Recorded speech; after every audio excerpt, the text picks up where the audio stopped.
maatada kuu dhaafa ee waxba ku lahayn ee sharci darro iyo xoog iyo kibir waxa ka iman kara waa la garanaya big bang baa ka imanaya ardib uga fiirsada tani socon mayso burcana another big bang uma baahna qas dambe laga rido uma baahna dhibaato dambe laga kariyo uma baahna dadkii maalintii dheed casharkii iyo i'tiraafkii aynu ka helay ka dhintay gee waarinaad arnaga naga dulqaad allah ku barakeey taas waa taa maalin barta dawladda leedahay inta aan wadnay dhul dawladda leedahay barta dawladda leedahay kab dawladda leedahay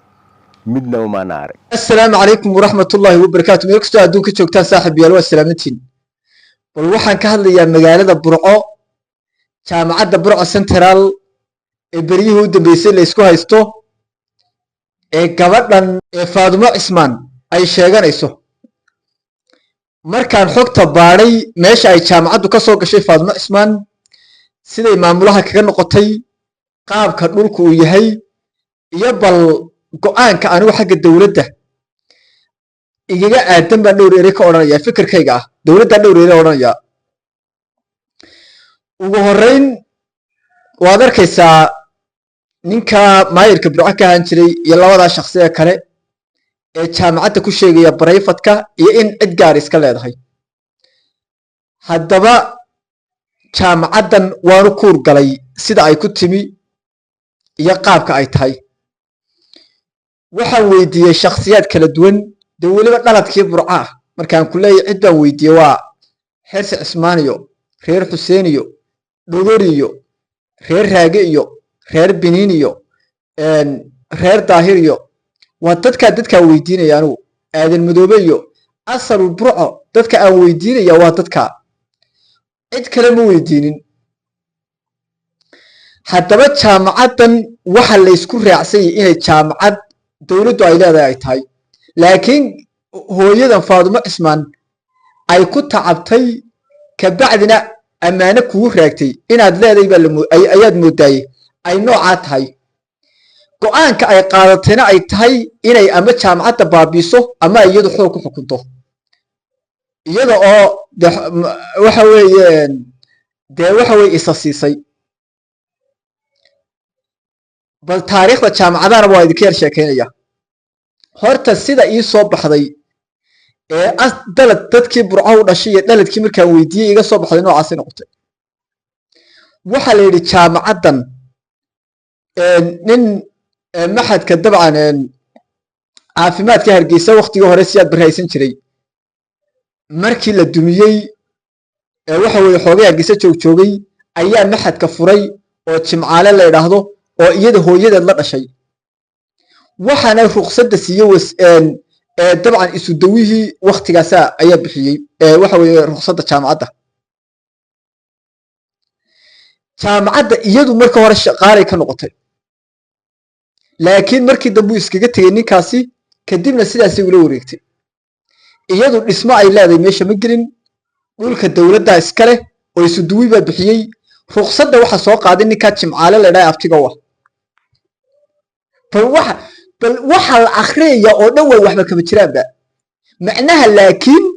waxay qaateen go'aan ah xoog baan ku qaadanaynaa ayay qaateen intaa u dhaafi maayo maadaama hooyaduna maamo tahay soo baari doon intaa u dhaafi maayo jaamacadda jawigeeda dhan jaamacadda lagu sheegaya waa intaa waa hooyo caashaqday dhul dawladeed waa intaas oo kaliya oo ay ku tacabtay ninka wax kale ku dhaabeen buu ku sheegay meesha hadii lagu raa Faadumo Cismaan maxay ku leedahay waxay ku leedahay tacab dhulka yaa iska leh dawladda dhulkii u horeeyay yaa ka dhisay dawladda iyada yaa ruqsadda ka soo qaaday nin Jimcaale la oran jiro abtigeeda baasha waa nooca laakiin waxa socda wax la yiraahdo jaamacad caashaq waa socda waa intaa u dhaafi maayo haddaba dawladda Somaliland maxaa la gudboon dawladda Somaliland waxa la gudboon maadaama ay hooyadaasi meesha ku tacabtay siday u hadlaysana anigu aan aad iyo aad u argagaxay oo la yaabay oo ay diidantay leedahay aniga iska leh inta ay waxan qaylqaylinayaan ay gaxayso waa Faarax Cabdille u badan yihiin waliba dadkaas waa dadka habar jeclada ugu qiimaha badan leh dadka la Faarax Cabdille waana guurtida Isaaqa hadaad maqasho in la yiraahdo hooyo jaamacadda ma bisinkaan ku qabanaa oo bahashu waxay noqon doontaa bahal caruurtaadu ka dhaxashaba oo waxay noqon doontaa meel aad adigu iska leedahay maamulato lagaaga tago haddaad doonto Faaduma Universal ba meesha ku qoro central ku qoro oo mise meeshan meel dawladeed weeye oo waxa weeye anaga maamula waxba kama dhaxeeyaan Soomaalidu waxay ku maamahdaa gus jilicsan iyo xukun jilicsan midna ma taro waxba ma taro sidoo kale carabtu waxay tiraahdaa adduunyo Allah tuqbal ducfa adduunyadu ma aqbasho dadka daciifka ah waa intaas oo kaliya maanta Somaliland meesha yar laga qaylinayo ila qabiilka waxa weeye nimanka magaca qabiil huwan waxa weeye ay soo kaceen kaliya kitaabka Quraanka la qaado ha loo geeyo gacanta gali inaad adigu leedahay dhulka leedahay aad dhisatay dawladda aanay waxba kugu lahayn ana maamulin oo aanu halka ka baxno hadii kale miyaa nagu soo wareeji qofkaanu anagu keensanana meesha ka shaqeeyo waa intaas oo kaliya wadada mooyo wada kala ma fura gabar yar oo qaylin maxaa dumar yar oo reer daahira loo soo kicin doona bariga Burcay ugu mudaharaadi maxaa waxan ba kiciyay maxaa kolba qof habar jeclaay oo kala qaybinta Burco waxa weeye cayda habar Yuunus u qaabilsanaayo galweyni oo kolba waxa weeye meel soo fadhiisan waxa weeye waa qalad waxaasa qaadaba hooyo meesha meel dawladeed baan ku ogeyn adigana waxaan ku haynaa abaal ah inaad umadna ku tacabtay waxa weeye meeshana tacab gelisay intaasaan ku ognay anaga maamula meesha miyaad iskaga tagi mise meesha waad haysan oo kitaabad gacanta gelin oo waxaan ku qornaa Faadumo waxa weeye Faaduma Universal waxa weeye central waa intaas oo kaliya ma aha wax kale ma aha qaylo kale ma aha cabaad kale ma aha bilaayo kale halkay ciladu ka timi horta waxa wallaahi oo billaahi oo tallaahi hadda dad oo imaqlaysaan dawlad Cabdiraxmaan Cire ka horeysay ma jirin hadii ay jiri lahaydna dhulka danta guud ee Soomaaliland lagu murmeen waayo laguma murmeen jaamacadaha dalku uu leeyahay danta guud hadii ay wax jiri lahaayeen hooyadan maxaa loogu eegayay waxa weeye laga eegay hadii waxa weeye ay dawlad jirto loola sugay inuu Cabdiraxmaan Cire ka wareejiyo ka bacda reer loo soo istaaraya waxaan doonayaa wax yar inaan idin sheego jaamacadaha dalka jaamacadda imka Hargeysa la yiraahdo dugsi bay ahaan jirtay waxa qolaal ka dhisay ninkii la oran jiray Maxamuud Axmed Cali Ilaahay ha u naxariistee aabihii tacliinta Jamhuuriyadda Somaliland aabihii tacliinta ummadda Soomaaliyeed buu haye dadka reer Somaliland ka dhashay markii dalka la soo galay magaalada Hargeysa bilaa jaamacadii dalkii bilaa jaamacada ayaa qaylada iskaadhay gabadh leeyahay Foosiyo Yuusuf Xaaji Aadan oo dhalay aqoonyahankii dabcan aabihii labaad ee tacliinta qaranka Jamhuuriyadda Somaliland uu dhalay ayaa hanti ay gaar u leedahay ku dhistay wixii horena burburisay Ilaahay ha u naxariistay in cigaal baa waqtiga joogay uu ogolaaday markii hore markay meeshii dhamaystirantay ayay meeshii caashaqeen anigu oranayay in cigaal baa caashaqay laakiin systemkii in cigaal waqtiga ayaa waxa weeye dabada soo jeediyay wax Ilaahay dhankiisa wanaagsan maysan sameeynin wax ummadda Somaliland danteeda ma sameeynin oo wanaagsan wax aakhiradooda cadaabta geeyeen way sameeyeen waxay markiiba ka dagaalameen meesha waxa la doonayay in loo bixiyo waxa weeye Yuusuf Xaaji Aadan aabihii labaad ee tacliinta way ka dagaalameen ayaga oo dadka hadii aad aragto dadka iyagu waxba qabsan waxa weeye iyagu dadka isku dira iyagu waxa weeyaan siyaasad lahayn aan taariikh lahayn waxay nacab yihiin dadka taariikhda leh kartida leh iyagu adduunka xaar iyo isku dirka ku soo kordhiyay ka bacdina iska dhintay waxay jecel yihiin inay dadka taariikhda leh ay waxa weeye ay qariyaan waxooda jecel yihiin because iyagu waa inan gumeed adduunkana midgaannimo ku dhamaystay aakhirana midgaan ehlu naar ah weeye ma jecla markaa qof karti leh inuu waxa weeye ay arkaan ma jecla waayo iyagu isku dirka ubadda ka shaqeeyaan xaar dhalay weeye gabadhii markiiba waxa weeye system guuxaya hoosta ka soo galay isagu ina cigaal wax kelmada ah oo yiri ma jirto laakiin markaa system uu isagu doortay ayaa markiiba buuq keenay meeshii geliyay ina cigaal aragti kastuu ka qaadan lahaa markii inkastoo wax cadaana ka odhan ilaahay ha u naxariisto waa kii dhintay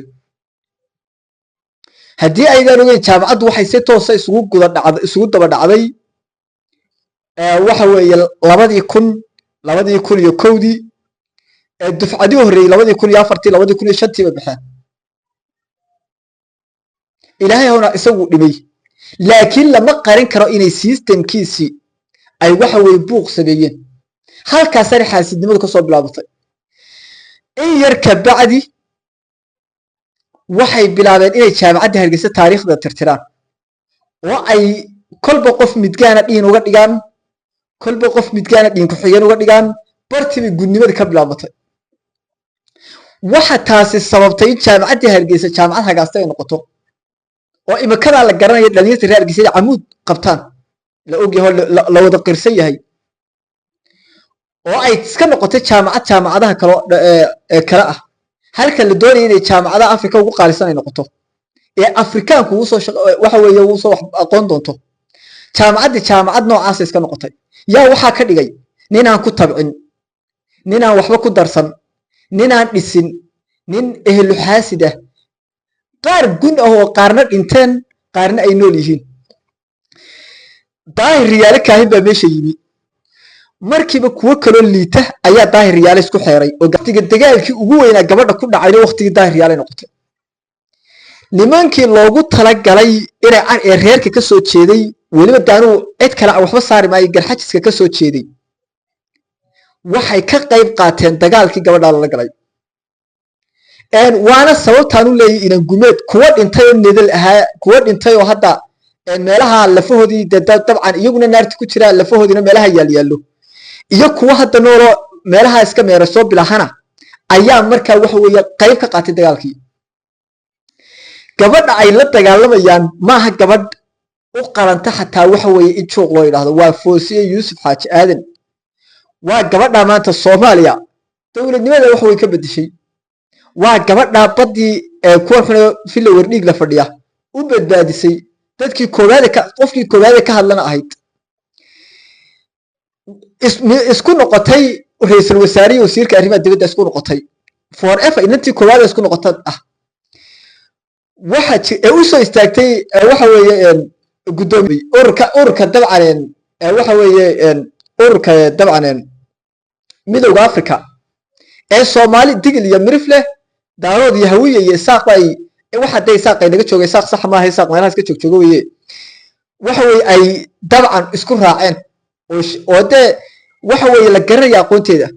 waxay sameeyeen quuriwaa ba dhacay waxay ula dagaalameen si ina gumeednimo ah waxay sameeyeen waxaan dad nasabi sameeynin iyaga oo markaa ula dagaalamaya inay magaceeda qariyaan xaasidnimo ina gumeednimo baktinimo bilaa kartid inay iyagu bilaa karti yihiin inay iyagu bilaa aanay waxba qaban karin inay iyagu niman guna ahaayeen guntuna gobta way nacab tahay waxa jirta daahir yaal waqtigiisa iyadoo lala dagaalamayo bilaabatay oo meeshiiba faylal beena bilaayo beena ilaa hadda ay ilaa la gaadhay in jaamacadda Hargeysa la xusi waayo la gaarsiiyey oo la gaarsiiyey heer la yiraahdo way xaadxaadi jirtay waxa sidaa leh waa qof laangaaba oo inan gumeeda oo midgaana oo bakti ah oo waxa weeye aan xaarkiisa uga kicin oo danta guud cuna oo tuug ah yaa wuxuu leeyahay meesha cid baa sidaa ahayd waar iyadaa dhistay iyadaa ku tacabtay iyadaa fikirkeeda iska lahayd iyadaa habaysay kaliyaata idinku waxaa leedihin hoosu dhegeeda midgaangaraynta inan gumeednimada iyo cadaqaatanimada iyo bilaatayiinta jaamacadda leedihin wax kale ma lihidin ama hadal ama ha hadlin nijaas baadna tahay marka waxa weeye sidaasi magaceeda u qariyeen siilaanya yimi dagaalkii wuu sii waday ilaa ay aakhirkii dambe meesha isaga tagtayba sidaa aawadeed anigu waa necabahay in dumarka la ciilciilo waa sababtaan u leeyahay gabadhaa waxba yaan la ciilciilin